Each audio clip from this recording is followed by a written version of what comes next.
perkenalkan nama saya Sofi. Halo. Asal saya dari Bontang. Dulu saya merupakan caregiver dari almarhumah ibu saya yang kebetulan mengalami CA Mamae. Dan saya sendiri juga pernah waktu mendampingi.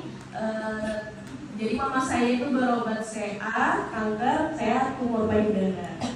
Jadi bersamaan. Ibu saya itu mengalami kanker itu dari 2012. Jadi ini kita cerita tentang hal positif ya Bu ya. Iya. Jadi sebenarnya kalau diceritakan almarhum ibu saya itu Ibu Siti Murni, kalau berobat lebih awal mungkin sampai sekarang masih ada. Nah, hal positif yang bisa kami ambil dari anak-anaknya yang menjadi caregiver ini adalah kami dipaksa pintar begitu. Kayaknya bukan cuma saya, tapi semua caregiver ini yang dari tidak tahu apa-apa tapi semua dipaksa pintar gitu. Iya. Iya, karena keadaan gitu. Itu sisi positif yang semua mengalami sih, itu saya rasa. Kenapa? Karena sebelum berobat dokter, kami ini sudah mencoba berobat semua yang macam-macam. Ya, ibu tahu berarti pernah ibu ya. Mulai dari apa itu? Mbak Sofi. Pertama, minum ramu-ramuan. Sudah pernah Kedua. semua Bu? Saya Kedua, air doa sudah Bu? Pelaku semua. Obat Cina sudah Bu? Dirukyah sudah?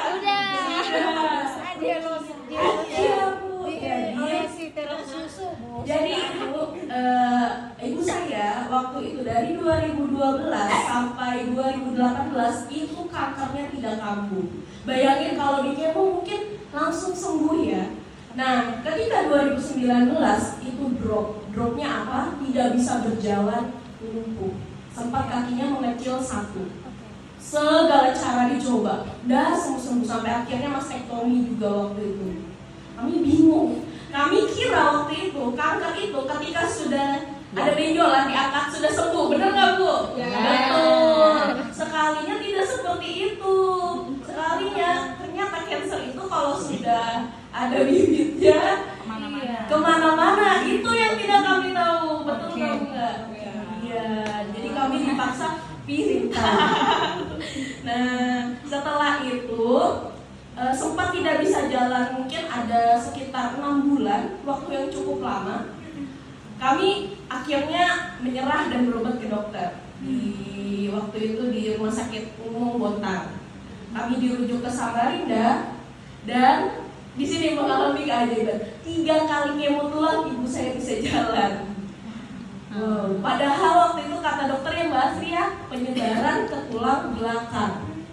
Nah, itu. Jadi luar biasa sekali menjadi caregiver itu kita dipaksa untuk pintar dan mitos-mitos itu ternyata salah ya. Iya. Jadi benar ternyata untuk mencapai kesembuhan yang benar-benar sembuh memang harus ke profesional gitu. Semua omongan tetangga kiri kanan belakang, omongan orang tua sudah dengar, ternyata tidak membuahkan hasil.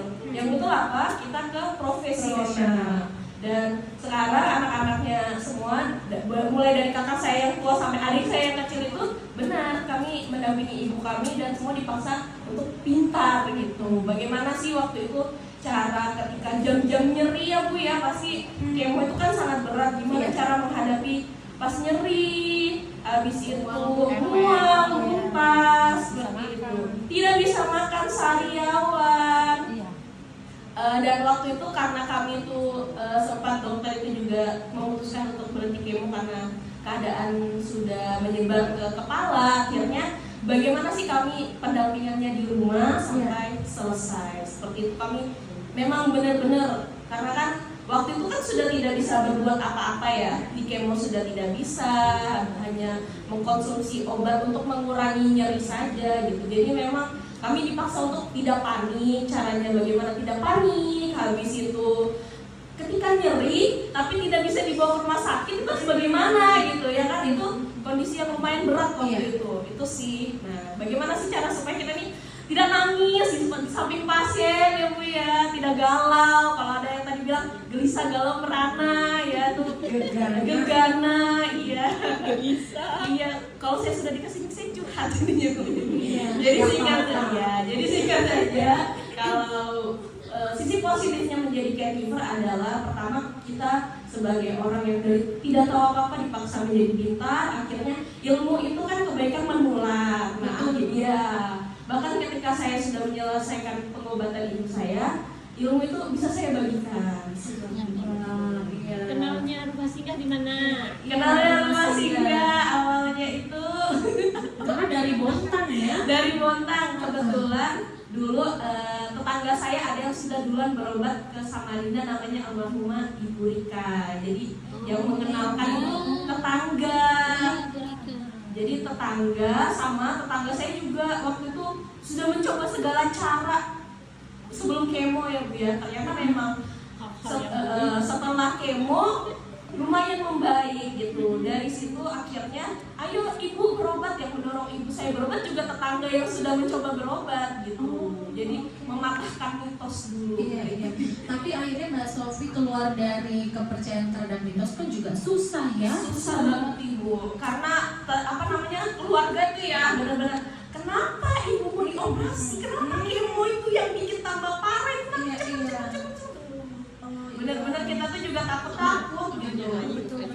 Hayu benar nggak Bu nggak? Iya. Ya yang dari pasien pasti kan keluarga nih, nggak keluarga dia tetangga aja. Kenapa sih di bawah jauh lah itu, nanti kalau ada apa-apa di kota orang siapa mau segala macam ternyata berobat malah menemukan jalan yang lebih baik, malah nggak dari dulu gitu. Di rumah ibu saya merasakan nyeri sebelum berobat. Aduh, kami sudah menangis bersama keluarga itu, sakit gitu. Pas masuk ke IGD, wah ternyata dia lebih parah gitu. Pas sudah berobat ke sini, oh ternyata begini penanganannya, malah justru dapat ilmu gitu. Oke, hal positifnya ya Mbak Sofi ya, boleh tepuk tangan. Tapi ya itu ya, karena yang biasanya melekat gitu justru yang pernah berada di jalur yang kurang tepat.